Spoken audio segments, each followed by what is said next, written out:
विसोबा सारखा होता म्हणून नामदेव रायाला देव कळाला. ऐका, ज्या नामदेव रायाला देवाची ओळख विसोबा खेचरांनी करून दिली, त्याच नामदेव रायानं देवाची ओळख रुक्मिणी मातेला करून दिली. कधी करून दिली? ऐका, बलिप्रतिपदेचा दिवस आहे. त्या दिवशी काय करायचं असतं? ओवाळायचं असतं. कुणी कोणाला? बोला. तुम्ही ब्रह्मचारी आहेत का सगळे? बोला ना मग. बायकोन नवऱ्याला. तुम्हाला ओवाळलं नाही काय आतापर्यंत?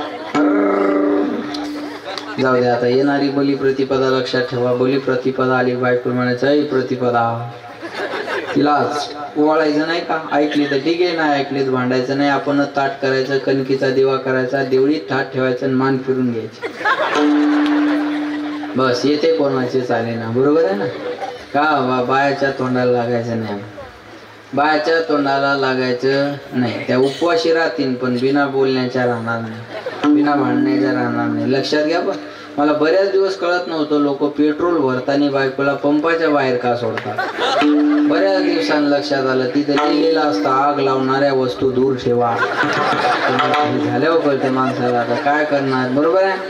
असे 10-20 माणसं बसलेले होते आणि बायको नवऱ्याकडे असं बोट केलं. काहीच बोलली नाही बरं. ते 20 माणसातून उठून आलो आणि बायकोला म्हणे काय काम? ते म्हणे काहीच काम नाही, या बोटात किती ताकद आहे पाहायचं होतं. बरं आहे का? मग त्याच्यामुळे ऐकली तर ठीक आहे, नाही ऐकली तर भांडत बसायचं. भांडतच बसायचं. एक बाई नवऱ्याला म्हणे का हो, हे मोदी साहेब म्हणे एका दिवसात 4-4 देशाचे दौरे करून कस काय येतात म्हणे. नवरा म्हणे त्याची बायको सांगा नाही, लई लेट करंट आहे तुम्हाला. लक्ष माझ्याकडे. बरं, बायको असल्यावर घरी यायला संध्याकाळ होती महाराज बाजारातून. ते ऐकली तर ठीक आहे, ना ऐकलीच भांडायचं नाही. आज बलिप्रतिपदेचा दिवस आहे म्हणजे मग तुम्हाला ओवाळणार म्हणजे ओवाळ. आरतीचं ताट अंगण ओवाळायचं असताना पण पांडुरंगानं काय केलं? पंढरपुरातले सर्व भक्त रावळात बोलावले आणि आपलं रूप सर्वांना दिलं. जसे पांडुरंग तसे भक्त. रुक्मिणी माता आल्या आरतीचा घेऊन पाहता तर काय रावळात सर्व देवल देव. आता याच्यातला आपला नवरा कोणता ओवाळायचं कुणाला? लाजले गे माया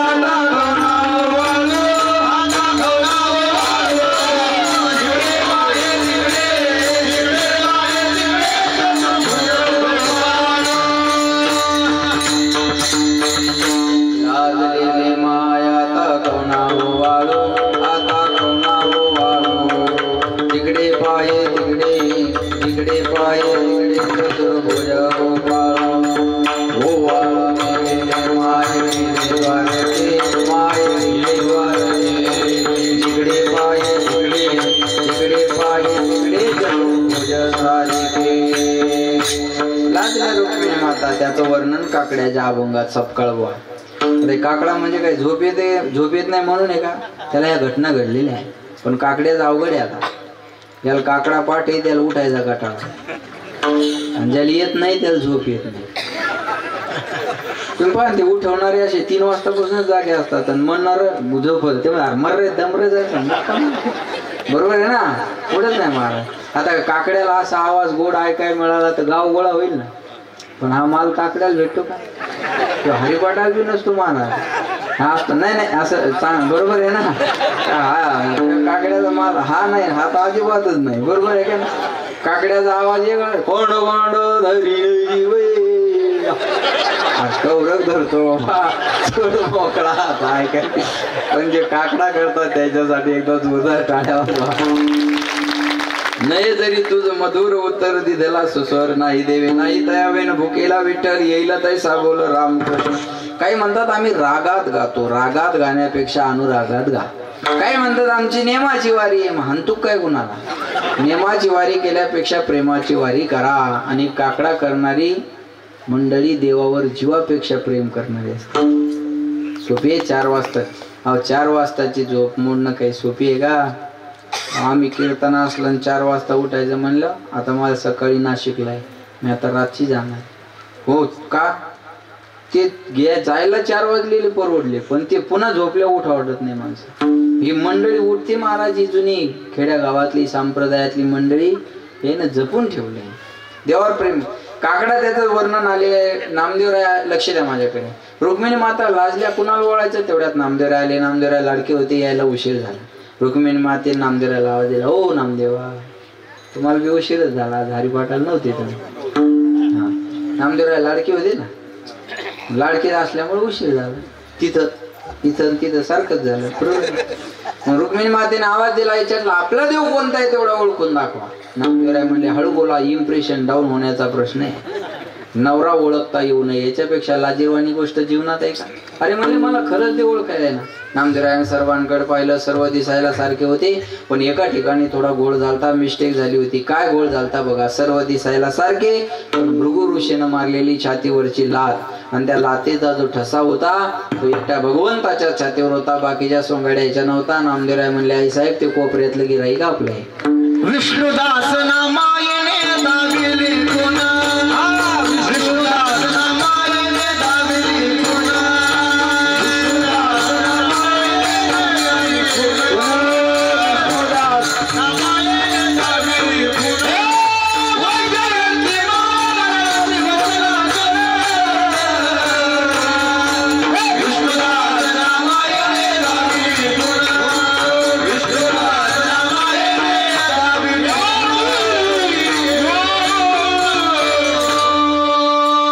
वैजयंती माळगळा श्री वत्सलांचन विष्णुदास नामायेने दाविली खून. नामदेवराय म्हणले ते कोपऱ्यातलं गिराईक आपलंय.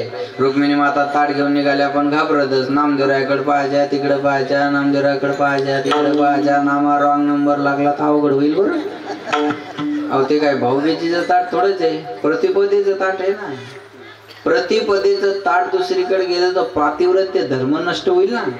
भाऊबीजीचं ताट कुणीकडे जाऊ द्या, वाढून वाढून एक भाऊ वाढेल.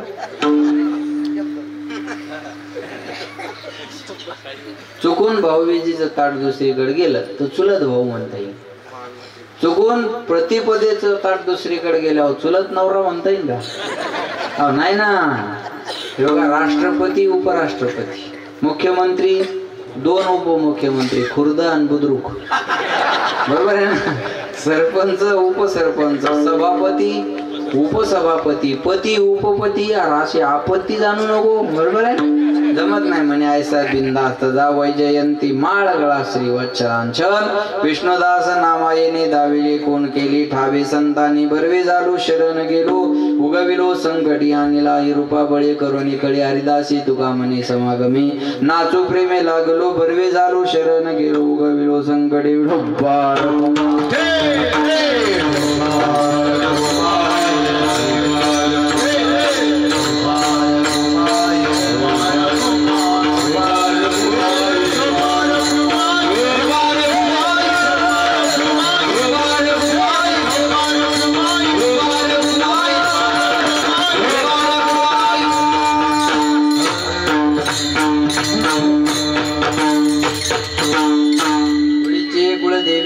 ठावे संतांनी भरवे झालो शरण गेलो उगविलो संकटी धावत्या वेगात अभंगाचा अर्थ थोडा वेळ द्या तुमच्या समोर मांडला. 10 मिनिटं माझ्या हातात आहे तेवढे घेणार आहे आणि थांबणार आहे. आज हा आपला जो सोहळा शंकरगड जागदरी या ठिकाणी सुरू आहे ते तुकारामजी राघोजी उगलमुगले तुकारामजी राघोजी उगलमुगले यांच्या अमृत महोत्सवी वर्षाच्या निमित्तानं त्यांचे 3 सुपुत्र संजय भाऊ, शंकर भाऊ, गजानन भाऊ यांनी हा परिवारानं कार्यक्रम आयोजित केलेला आहे आणि मला आनंद वाटला. हे बघा, आई वडील गेल्यानंतर वर्ष श्राद्ध करणं हा आपला शिष्टाचार आहे, कळलं? किंवा आपली ती परंपरा आहे, हिंदू धर्माची ती परंपरा आहे. अरे पण ज्यांच्यासाठी कार्यक्रम करतो ती हजर आहेत का? त्यांच्या माघारी त्यांचं नाव उल्लेख केलं जातं, चांगल्या लोकांना जेव घातल्या जातं, हे सगळ्या गोष्टी होतात, पण ते आहेत का? म्हणून मी याला 2 दिवसापूर्वी बघितली. या महाराष्ट्रातला मला वाटतं मी केलेला सोहळा कदाचित माझ्या माहितीप्रमाणे तरी माझा पहिला असावा कीर्तनकारांपैकी. कारण माझ्या आई वडिलाच्या निमित्ताने मातृपितृ पूजन सोहळा, फरक एवढाच मी पण नाव देणार होतो अमृत महोत्सव, पण म्हणलं आपण पूजन सोहळा देऊयात. मातृपितृ पूजन सोहळा कालच्या दिवशी मी केला आणि काल त्यांच्या चेहऱ्यावरच्या दोघांचा जो आनंद पाहत होतो ना, मला वाटतं निश्चित 5 वर्षांना त्यांचं आयुष्य अजून वाढल्याशिवाय राहणार नाही. 5 वर्षांना अजून आयुष्य त्यांचं शिल्लक झाल्याशिवाय राहणार नाही. मग करणं गरजेचं आहे. मला आनंद वाटला. शंकर भाऊ, मी तुम्हाला धन्यवाद देईन, कारण तुम्ही वडिलांना आज या खुर्चीवर बसवलं. हे बघा, तुका म्हणे माय बापे अवघी देवाची स्वरूपे. आपला बाप आपल्यासाठी हे चालतं बोलतं दैवत आहे. तुम्ही त्यांना माझ्या बरोबर चालत आणलं, मला आनंद वाटला. मी तर खुर्ची टाकून बसवलं त्यापेक्षा आनंद